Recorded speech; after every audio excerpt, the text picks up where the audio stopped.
Hello, everyone. My name is Lauren Konsul. I'm an attorney here at the New York Prosecutors Training Institute. And today I have District Attorney Todd Casella with me here to discuss DWI cases and how you can make your case better.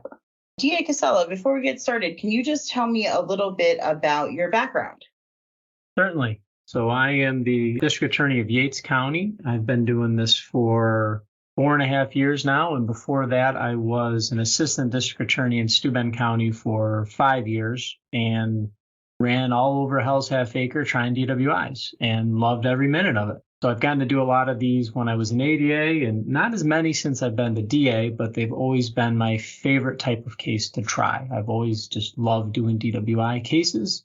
And we get a fair amount, but not as many here as I did in Steuben County. But we've had some recently that have made me rethink the way I approach them, the way law enforcement approaches them, and has more to do with what I'm categorizing as, to make it politically correct, the unconventional DWI, but what you and I all know as the shit show DWI. And they come in all shapes, forms, and sizes. And so that's kind of what prompted me to reach out to Lauren and Stop DWI New York about putting together a training in this podcast on how to, better approach DWIs, even when they're not a shit show, because even a normal DWI can become an absolute mess in a hurry. Absolutely. And then I've also seen the reverse where you think that you have a fantastic case with a lot of great evidence, and then most of it gets suppressed, or you find out it's not such great evidence, or it's unreliable, or your witness has a serious past that you're going to have to contend with. So I think there's a lot of ways that this can go sideways in addition to the traditional, refusals and things like that. So one quick caveat for everyone listening is that we are going to focus on the alcohol DWI.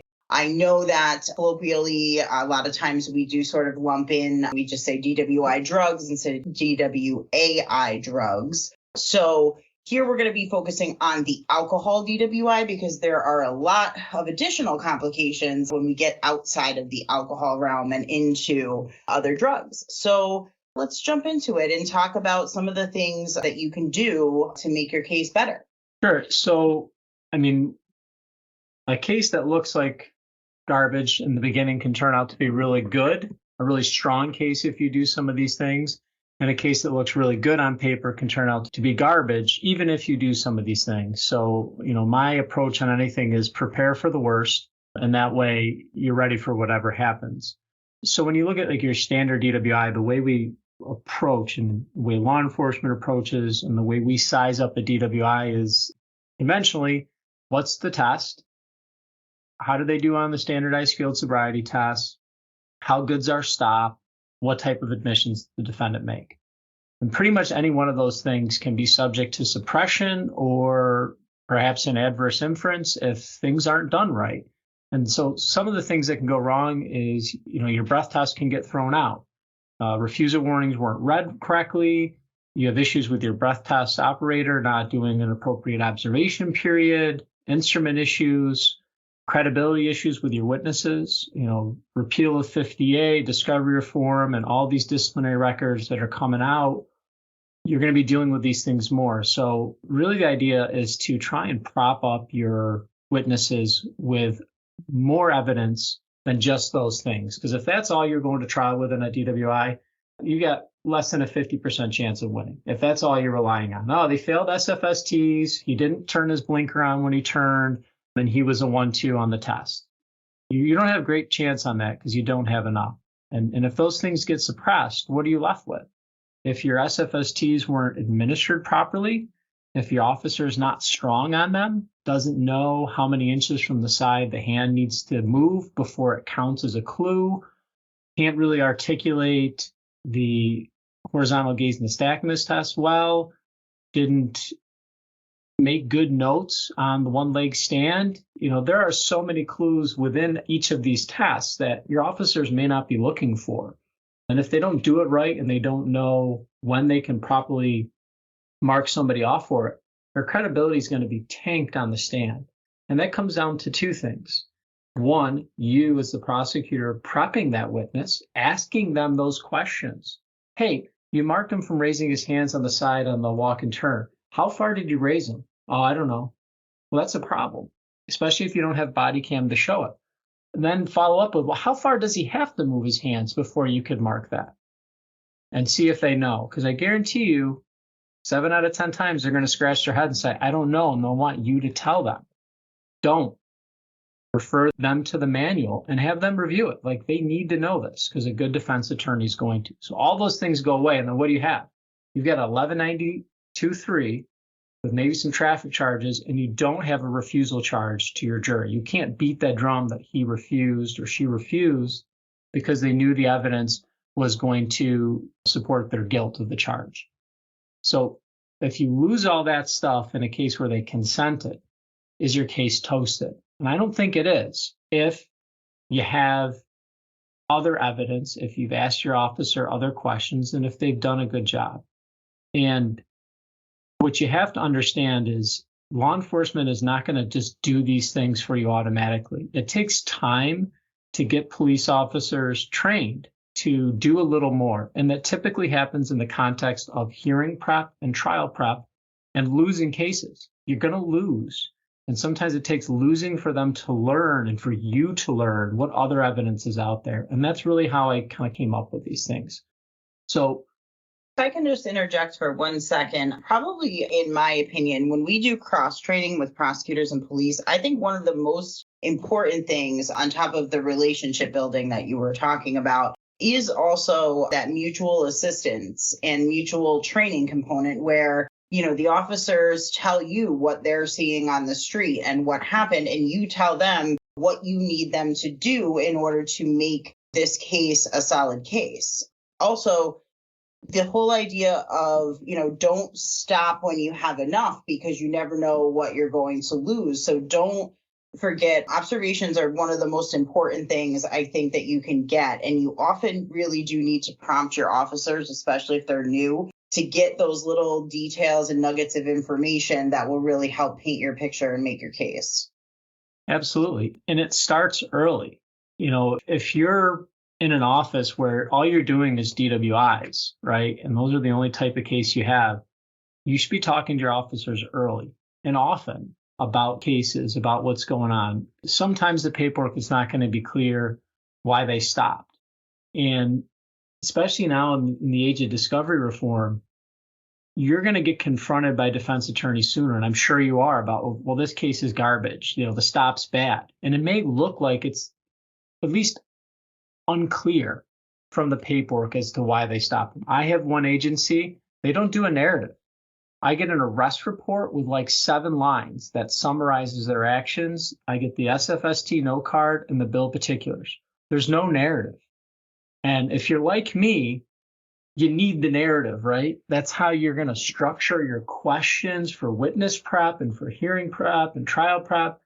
And without that, you're kind of forced to call them and say, can you just walk me through what you did? And you know what? That's not a bad thing to do in any event. Walk me through what happened. Get the details that aren't in there because they can't write it all. And if they have body cam, that's great. But if they don't, you need to make those calls. And we should all be able to size up those ones that are going to go most likely to a trial. Does this person have a CDL license? It doesn't matter what the test is. They're probably going to ask for a trial because they're out of a job if they're convicted, or any other person who has an employment that is in jeopardy because of the DWI, or they're looking at their 5th DWI, even though it's a misdemeanor in a lifetime, and they're looking at a permit revocation. Hey, this is one that's probably going to go to trial. They've got nothing to lose. Isolate those, triage those ones, and put in that extra work on them right up front because you're going to know early on if it's going to go. So observations are key. I mean, even with just going through SFSTs, like I said, there are 20 or 30 clues in addition to the ones that are documented on a bill of particulars. A lot of times officers won't put the foot down. At what point? At 3 seconds, at 7 seconds, at 10 seconds? How many times did they put their foot down? When they started recounting, where did they recount? Did they restart to 1 or did they pick up where they left off? There's a lot of little detail that you're not necessarily going to get in the greater context of your SFSTs. And I think in the abstract, those details sound unimportant and almost like overkill. But the reality is especially in a DWI case without a crash, you need to distinguish this person as a dangerous driver that is different from your jury. So those little details can really make a difference. Not many people who are not alcoholics drive around, with multiple empty handles of vodka in their vehicle. If your officers aren't looking for those things and taking those photos or, bagging that evidence, you're not going to have it for your case. Right. And I love open containers in a car. I've long asked police to seize all the empties in the car because I want to bring it in and drop it on a table in front of a jury because I think it would be such strong evidence. They never do it. It always just gets recycled or dropped in a bin somewheres. And I've always asked for it. I want it. I want to bring that in and show it to a jury. It's a great aid. They don't always do it. But if they know you want it and you're looking for that case, they might do it. They might catch some heat from their sergeant or their evidence tech who's got to process all these dirty bottles and cans in. But, you got to look at that because it may be that's the best piece of evidence you have when you get to trial is the 6 empty cans in the back of the car out of the 18 pack that's missing 6 beers. That's powerful evidence. I love, looking for receipts, shopping bags, takeout food, figuring out where the person was coming from can lead you down a road to a tremendous amount of evidence that could be supportive. Why is the person going to Taco Bell at 2:30 in the morning? Because they're drunk or intoxicated and they got hungry. It's an obvious thing. Well, I have one where the guy went to Taco Bell and he's got like sauce and stuff all over his face. That's a great little detail that, a sober person is going to wipe that stuff off their face. They're going to wait till they get home or it's just little things that you can use. But it really comes down to your officer being able to describe what they're seeing. Body cams are great, but you're not always going to have them or they're not always going to capture everything. They may not turn on right away. And preparing your officer to articulate what they saw is huge. Some offices, I don't know, I would hope they could, but I'm sure they're out there, don't have the ability to even play the body cam for a jury or a meaningful way to do that. So you've got body cam, that's great. How are you going to publish it to a jury? It may not be so easy.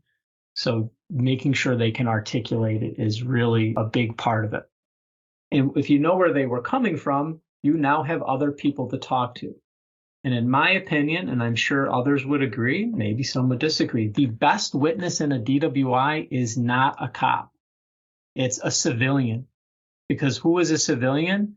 They are your jurors. And if a civilian, much like your juror, without any specialized training in DWIs or law enforcement says that person was intoxicated or drunk, you're done. That's your case. You can do a DWI trial without even calling a police officer, in my opinion.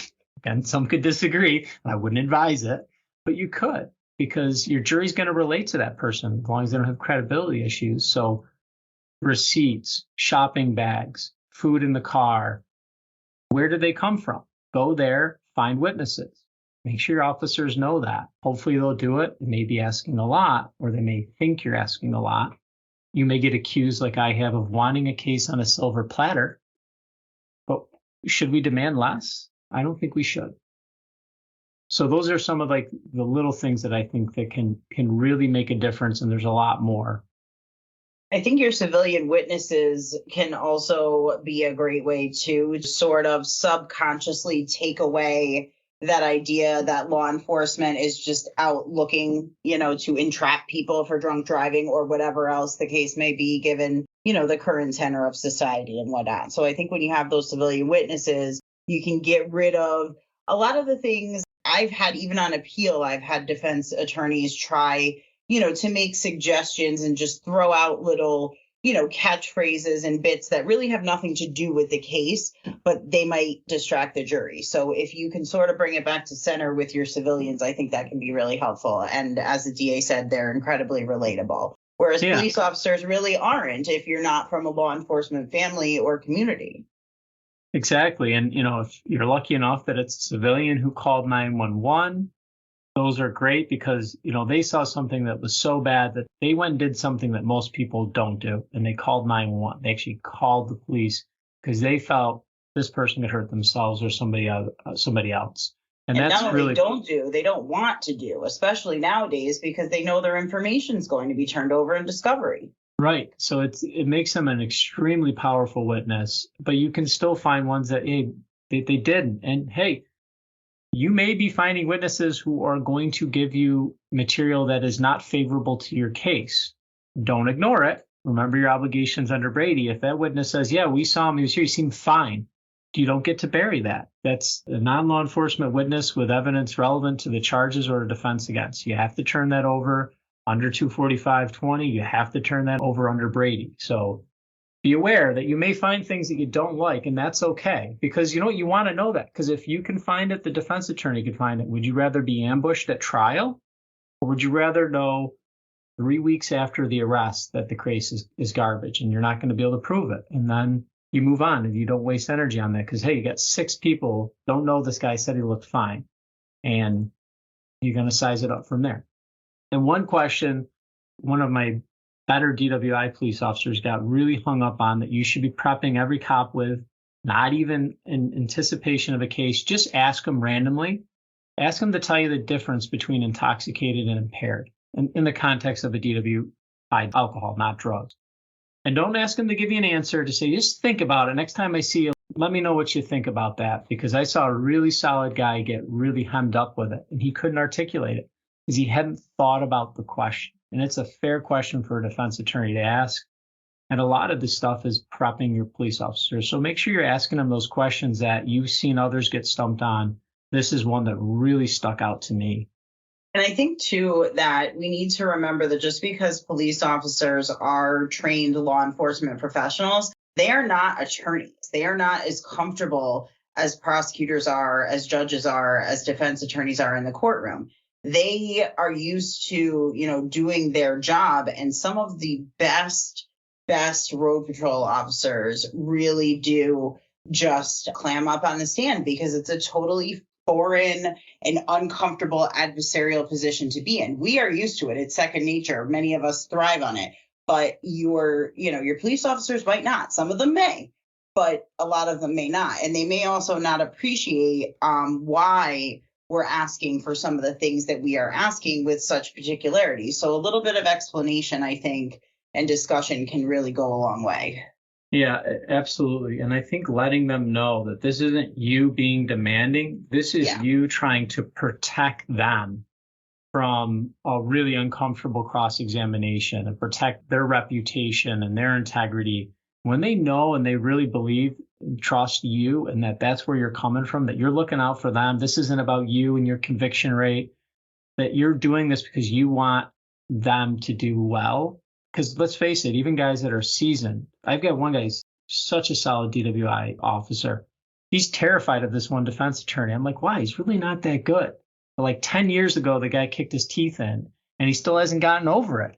And he prepares like mad on it. But he's not a guy you would think would be nervous about having to testify. But he is. So just because they put on a strong front, because that's their job, don't take for granted that they may be just as nervous as you are. This may be the first time they've testified in 2 years or 3 years, or they had a bad experience because somebody didn't prep them. And if they know you're coming from a good place of wanting to help them, and you build that over many cases of working with them, not just in one instance, you demand all this stuff and, they're going to believe you. You show that. I mean, it pays dividends and they're going to trust you and they're going to work their tails off. So, because they know you are. And that's really what matters. If they know you're working hard, they're going to work hard. But if they think that you're just asking them to do everything and you're not doing anything, that's not going to go over so well. So the first, we kind of covered like what would be normally a good case that goes to hell. What about a case that just starts off in hell? So, you got a standard stop, some VTL violation, but the defendant refuses the standardized field sobriety test, won't take a PBT, won't take a breath test. So these can be tough cases, particularly if your officer is not making observations. So I had one of these where the defendant would only say, I don't know my rights. I don't know my rights. I don't know my rights. As soon as the trooper got up there, I don't know my rights. I don't know my rights. I need you to get out of the car. I don't know my rights. I don't know my rights. I'm placing you under arrest. I don't know my rights. It just kept going on and on. But the trooper had a really clever idea that he came up with kind of on the spot. He kind of made up his own impromptu SFST, which I thought was very clever. And what he did is he placed the guy under arrest and he told him, all right, I need you to move your left foot 3 inches to the right and your right foot 3 inches to the right. And just kind of gave him these little instructions as he was cuffing him and processing him. And he made note of it. Of any little instruction he gave the guy, I need you to do this thing for me. Not in the context of an SFST, but I need you to do these things for me. Back to the car, stand here, face this way. What kind of like Simon Says. And he made note of it. And he's like, well, I don't have the test, but I've got all this other stuff. And he was really excited about it. I'm like, that's awesome. We got through a hearing and did fine. And the trial he ended up getting it impaired. It was a little thing, and you just have to expand upon that, because when you look at the whole context of the DWI, if you've ever done a ride along, they are with that person for a long time. It's not over in a minute. It's 30, 40, 50, an hour and a half. And if they're making little observations, you can still get there, describing their coordination, describing the way they speak, but it's going to be a bigger lift on your officer to establish that stuff. The other thing that's really critical in this context and any context is operation. How bad was the operation? How many traffic infractions were there before they stopped them? Is this a one-off cross the center line and they pulled them over immediately? How long were they following them? How many tickets could they have wrote them for? How long was it, knowing where they were coming from and where they ended up stopped? How long were they driving before they made, some traffic infractions? So, if it's the bars here and within 1/10 of a mile, your officer's behind him and he sees 2 traffic infractions, that's really good. If your officer's following him for 5 miles before he finds a single infraction and pulls him over, that's a tougher case, because your defense attorney is rightfully going to argue the standard is substantially impaired such that they're not able to operate a motor vehicle as a reasonable and prudent driver. This guy operated as a reasonable, prudent driver. For 5 miles, he did nothing wrong. He crossed the center line once. We've all done it. That's not intoxicated. That's going to resonate with the jury. And you got to know, hey, this is going to be tough. But if it's in that short time period, you've got 2, now you're going somewhere. But you've got to ask your officer those probing questions about the operation, how they pulled over when they stopped, they try and get out of the car right away, those types of things. So one thing I think that is really important is to make sure that as prosecutors, you are not only asking the right questions, but asking them of your officers in particular in the right way. So what do I mean by that? For example, officers will often tell you that the defendant did not make any statements because he did not make a formal statement. Then later you look at the booking video or the body cam or whatever, and the defendant is singing and waving his arms around. Make sure you say, okay, so they didn't make any formal statements. Did he comment at all? Was he making any noise? Did he say anything, even unrelated to the case? How was he acting? Get all of that information from your officers. And also, it is almost a subconscious way to sort of train them that if they didn't ask those things last time, maybe they will next time, without sort of, rather than taking the approach of, for example, you see the booking video and, you called the officer and you're like, what the heck? How come you didn't tell me about this? This is really important now, blah, blah, blah. Use it as sort of like a training point or a learning tool. Right. I mean, I run into a number of officers who used to think that if they put the defendant's statements in the incident report or the narrative, that satisfied the 7-10-30 notice. No, right. It doesn't work. But you take that one step further removed, and it's this context. It's all the things the defendant's saying that they don't put in there. And what I'm seeing now a lot, and I'm sure others are with body-worn cameras, is I'm getting 7-10-30 notices that just reference a body-worn camera with no summary of the statements. Now, that's sufficient to get the recording in. It's not sufficient to satisfy the non-hearsay allegations that are necessary for a facially sufficient accusatory instrument, but it gets them in. But still, what does that mean? It means you don't know what they said. You need to watch the video, but you don't know what's there. So you got to spend 3 or 4 hours watching these things before you know it, which you should do. But when you're initially screening a case and you want to talk to the officer shortly after it happened, you're not able to do that without spending a lot of upfront investment on that part of it. So also training them, hey, can you throw the good bits in there? I'm still going to watch the video. But, it's nice for the judge to see that. It's nice for the defendant to see that with their attorney. It may resolve a case quicker when you put, defendant was singing the Star Spangled Banner at 2:30 in the morning while I was processing them. I like that. You can give me that little bit. And you usually will get the crazy stuff, but not the more discreet stuff.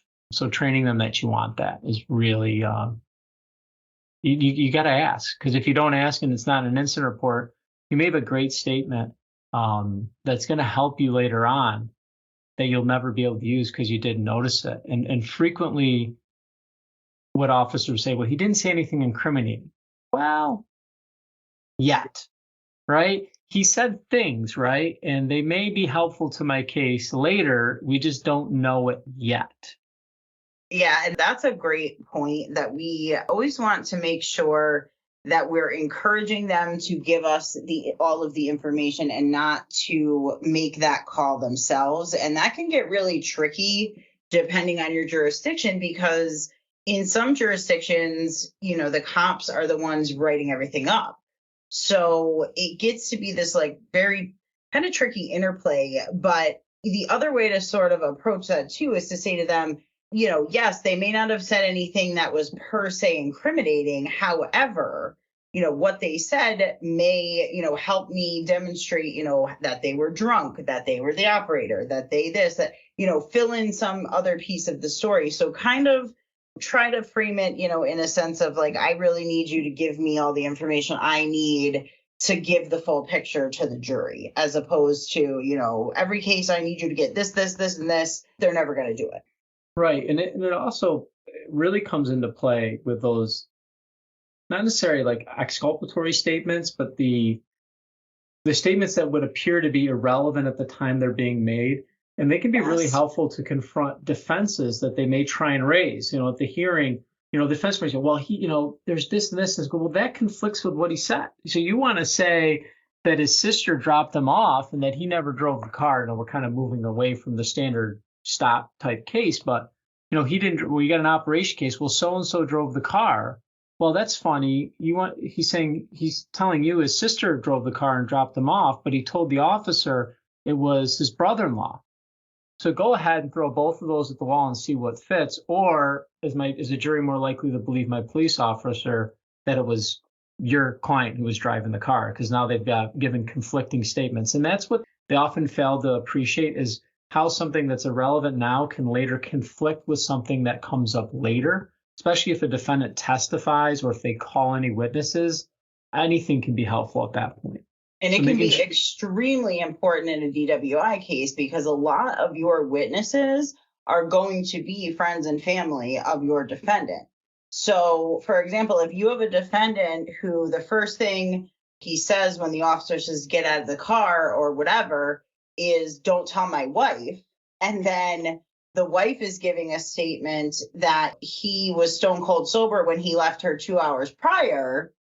That subtlety may be totally lost at the time, but, as the DA said, come up and be incredibly relevant later. So always be aware of those things. Exactly. And this, comes back to there's a lot of repeat in this, but where was the person drinking? Friends and family who are there. You don't know what value. It may be exculpatory when it's first made, but it then may turn to later conflict with something else that comes up, something else they try to put on.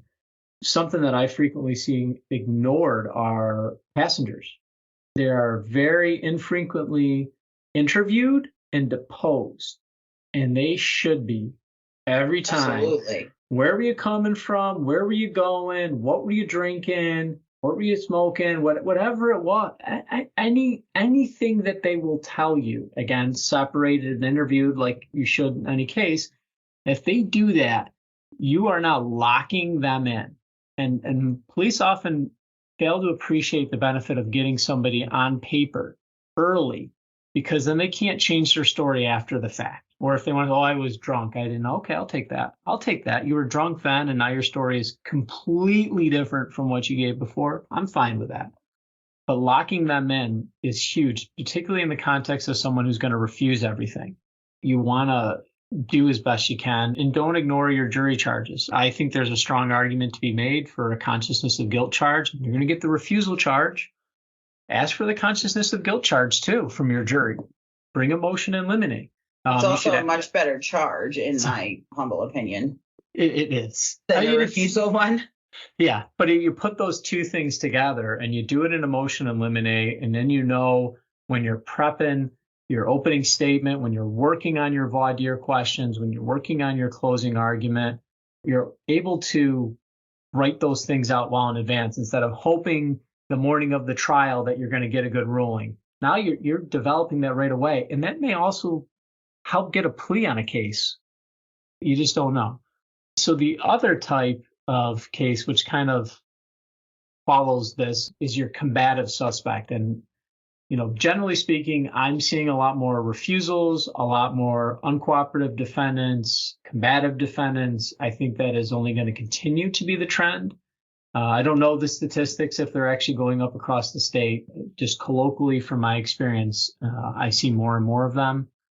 So this is no test, no BBD, no blood, and the defendant is a raging jerk with your law enforcement, which I actually think is a better case than the guy who just says, I'm not taking any of your tests, because most people don't behave like raging lunatics when they deal with law enforcement unless they're under the influence of some alcohol or something else potentially. So I think that helps. Again, sounding like a broken drum, it's observations. Body camera is great for this because no matter how well an officer tries to articulate, nothing really captures an aggressive person like a video. So if you have it, that's awesome.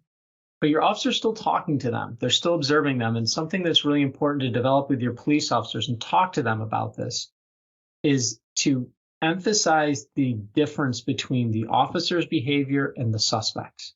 Officer, professional, composed, calm. Suspect, out of control, loud, and aggressive. If that continues to be their behaviors throughout the interaction, your police officer has a ton of credibility with your witnesses. And even with most defense attorneys, they're like, man, I don't know how that cop kept together, right? I've heard that. I'd have lost it on that guy, right? Your juror's going to be thinking the same thing. So make sure they know that. Like, one, it's your job to be professional, but two, it pays dividends. Again, operation is key. Focus on the driving if you don't have tests. Focus on the extreme nature of the behavior. Finding your civilian witnesses, your passengers, your consciousness of guilt charge, open containers in the car. All those same things come back to play in this. And another thing that you may want to look at is social media.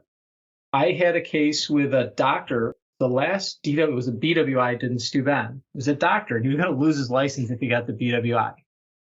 So he went to trial. No test, total jerk to the police officers. It took him forever and a week to get him back to the shore. And the question the defense attorney asked the officer, so you're saying he was uncooperative? Yes. And he was aggressive? Yes. And he was mean? Yes. And, disagreeable? Yes. Well, how do you know he's not just always that way? And the officer's kind of like, I don't know. Maybe he is just always a jerk. I mean, it was all the guy had to play with, but it was something. But it made me think, well, why not show that this guy is this kind and compassionate person when he's not drunk and he's a complete lunatic when he is? And look at his social media. Look at the way he speaks to people. See if there's videos of him, if he does Instagram or she does Instagram, and you can see them as they normally are and contrast that with how they were that night. Now, you're going to have to make a motion to get that stuff in, but you should be able to get it in. It's proof of intoxication, I think, and it's an argument you should try for. And that could be really compelling in a case where you have nothing else. How do we know they're intoxicated? Well, look at them that night and look at them the night before when they were leaving church. Absolutely. And I think it also is good to remind yourself and your police officers that body cam is amazing, but it is also only giving you one angle. So if there's a lot going on that's not shown on the body cam, for example, there's other civilians around, We've all seen the videos of different police incidents. There's often a lot of other activity. If that's relevant to the interaction and to the police officer's behavior and whatnot, have them talk about it, because that can also be helpful in building their credibility as well. And then also showing not only were they managing, this combative suspect, but they were also dealing with an angry crowd that was filming them and yelling at them or whatever the case may be, and trying to, make sure that those that were injured were being taken care of in the appropriate order, et cetera. Exactly. And sometimes that can cut the other way too. Like I had a DWI and I legitimately felt just a little bad. And if you know me, I don't frequently feel bad for suspects. But she got pulled over right in front of her parents' house. And once the officer got her out of her car, her mom and her dad came out, and she was a younger woman. Her boyfriend was in the car, and she got put through all the SFSTs in front of her whole family. Her dad was being very aggressive with the police officer. She was very apologetic to the police officer, telling Dad, please go in the house. Mom, can you please get that? And you felt bad for her by the end of it, because she wasn't being combative, but there were a lot of combative people around. And the officer did a great job of handling the situation. But sometimes that's going to cut against you. Geez, how would I do under that circumstance? How would I feel? And it was dead of winter, cold as all heck, and, the southern tier here. And to go through all of that was a lot. And it's okay to have some sympathy for people, and because your jury's if your heartstrings are tug a little bit, your jury's going to be as well. I mean, that ultimately went to trial, but I don't know why the defense attorney waived jury, went bench, and the judge convicted her. But with a jury, that was a tougher case, I thought, really did, because I could see a jury feeling bad for her. Now, she did I think she was going up throughout the night and started hitting on the officer as he was processing her, which didn't help cause much. Sure, the boyfriend appreciated that. Well, he didn't hear it. He wasn't in the car at that point. But, this was a much older case, but they didn't have body cam, but they had mics on their person that would record it. So you could hear her flirting with the police officer after he's giving her a ride home about how she likes handcuffs. And it was quite beneficial to the case. But, if there wasn't that audio, he completely forgot that she said that. So if I didn't have the audio and didn't have a notice of it, I never would have got that. And that, that was something that, again, you get to argue the mental component of your intoxication charge. The mental component is just like the physical, and someone who's impaired mentally is probably not flirting with a police officer who's placed them under arrest. Well, maybe they are, but you get to argue that. I don't know about that one, but it does remind me that's another thing to keep in mind. As many cases, as we all have and manage, the officers also have a huge caseload, and they are often reviewing these cases under far less ideal conditions than we are, in our offices. So make sure you are reviewing everything and using those little prompts to get the information. Look at the file, find something unique like that and say, oh, okay, so do you remember this defendant? This is the one who made the explicit comments to you about the handcuffs. That'll jog their memory, and you may get additional valuable information that way. Yeah, and the one thing that should come clear for this, although the idea of this is to help you make your DWIs better, it is not to make them easier. Like, nothing about this is easy for you or easy for law enforcement, but this job isn't easy, and there are no shortcuts. There's no substitute for hard work. And if you want to be good, if you care about being good, you're going to go a little bit further in every case. And you may do it incrementally and start implementing some of these things, one piece at a time, and start, because that was how it happened for me. I didn't do all this at once. I had to get my teeth kicked on pretty much every one of these things to say, oh, maybe I should do that. Or, oh, maybe I should do this. And then it builds and it progresses. And it's going to be the same for your police officers. And as long as they truly feel like they're on that journey with you, that you're learning together, and that you both have that desire to do better, they're going to come along for that ride with you. Not all of them, but most of them. And it comes down to your respect for them and your reputation with them, that you're going to put in the work too. your willingness, not just on this case, but in other cases, to be there for them. But it's work. So if you say, well, that sounds like a lot of work. Well, yeah, it is.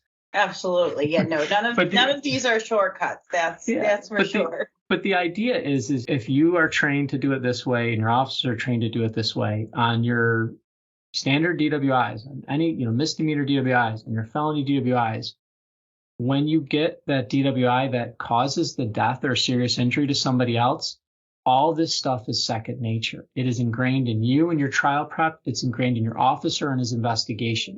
It's not that it's not about this DWI.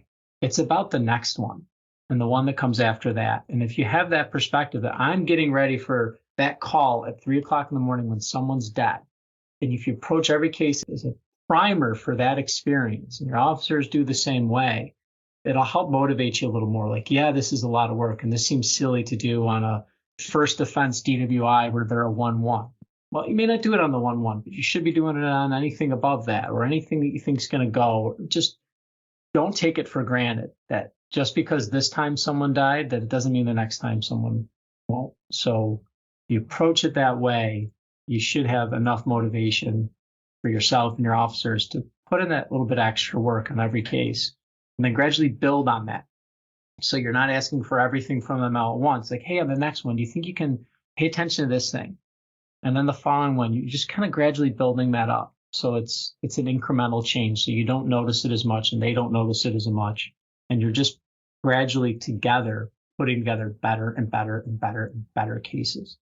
So before we wrap up today, DA, I think there was one more thing we wanted to talk about, which is we've talked a lot about the defendant who, doesn't say much or is combative. But what about a defendant that actually is silent and doesn't sing or dance or make any statements? Any tips for that? Because if you don't have, SFSTs, a blood test or a PBT, breathalyzer, how are you going to make that case? So it's still a lot of the same things. So just because they're not talking doesn't mean they're not doing something, right? Are they nonverbal or are they like comatose, like just frozen in place and not doing anything? The officer literally has to remove them from the car.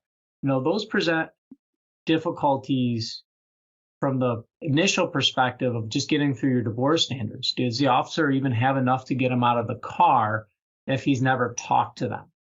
So you're really going to have to work with the officer on something like that. Like, well, why did you ask him to get out? Did you just ask him to get out because he wouldn't talk to you? Or did you see or smell something that led you to believe that this person was intoxicated? And that comes back to operation. Do you have a crash? How bad's your operation? How long was the operation? And then it comes back to those other things. Do you have civilian witnesses? Finding out where they're drinking from. Are there cameras there? Is there a passenger in the car? Looking at their social media. Is this someone who's an SJW who wants to be combative with law enforcement from a moral perspective that they feel like they have to fight law enforcement or be non-compliant with them? So this is the type of person they're never going to talk to police. They may not help you so much, but you may find something on social media. Looking through the car, what is in the car, looking for receipts, where they were. You get a consciousness of guilt charge. You're not always going to have opens in there, but even if they're not talking, getting the officer to describe the way they behave, in any way they behave. Because if they've arrested them, if it's on your desk and they're under arrest, they spent time with them. How are they sitting? Were they slouching? Were they leaning on something? As they walked him into the station, how was their coordination? I mean, it's a bigger lift. But at the end of the day, you got to ask yourself the question, does someone who says nothing and refuses all tests, are they entitled to a dismissal every time? Or are you going to go down swinging? And if you're going to go down swinging, like you should, in my opinion, you've got to ask your police officers. And they're probably going to call you on this case at 2:30 in the morning. Like, what do you want me to do? I got this guy, he's not saying anything. Use that as an opportunity to ask all these questions. And then it's going to come down to really, how hard does that officer want to work on this? Like, if he's willing to put in the work and he knows you're willing to put in the work for the trial, run with it. It's not going to be great. It's not going to be pretty. Again, this is, what I've termed the shit show. I mean, it's a shit show. Be ready. Embrace the show, guys. Have fun with it. because it's a DWI and they're fun. Your witnesses are police officers.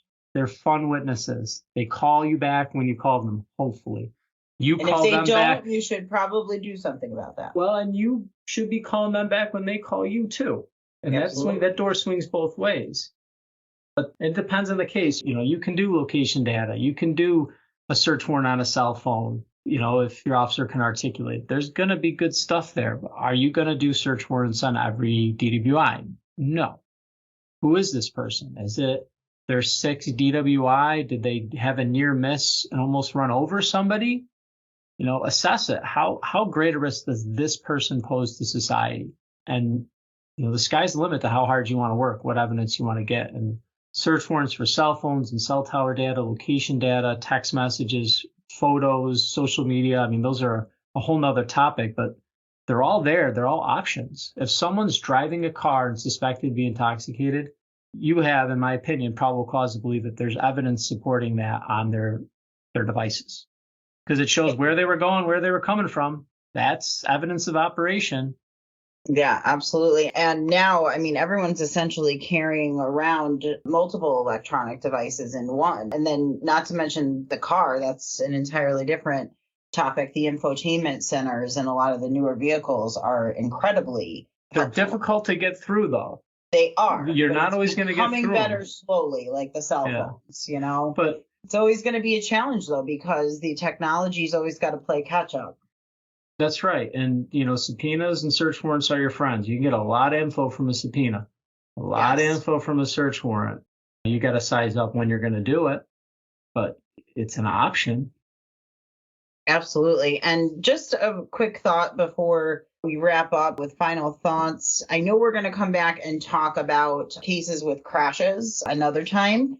So definitely tune in for that. But also keep in mind that when you are doing this extra legwork in the investigation stage or even at trial, you are also creating a much better record on appeal. And as someone who just recently argued a depraved murder vehicular case, any and all details that you can get are going to be crucial because these cases literally can come down to a fact. And not even an incredibly important fact. So keep that in mind that this work is not for nothing and it can pay dividends in the long run. DA, any final thoughts before we wrap up? You're absolutely right. It's the small details that matter in every stage of the case, and there's no way to get around it. You've got to get through it. You've got to work through it, and it'll pay off in the end. You'll be better for it. Your reputation will be stellar because of it. Defense attorneys will fear you, and they'll tell their clients to plead because they don't want to mess with you, and cops are going to respect you and they're going to work harder for it. And all those things are true. That's not fantasy. That's not fantasy. That's sounds like it might be some days. No, that's the truth, but that's not something that happens overnight. Well, thank you so much for being here. I look forward to talking with you about crashes next time and possibly on some drug driving, which is a whole additional thorny topic. Absolutely. Thank you. Thank you.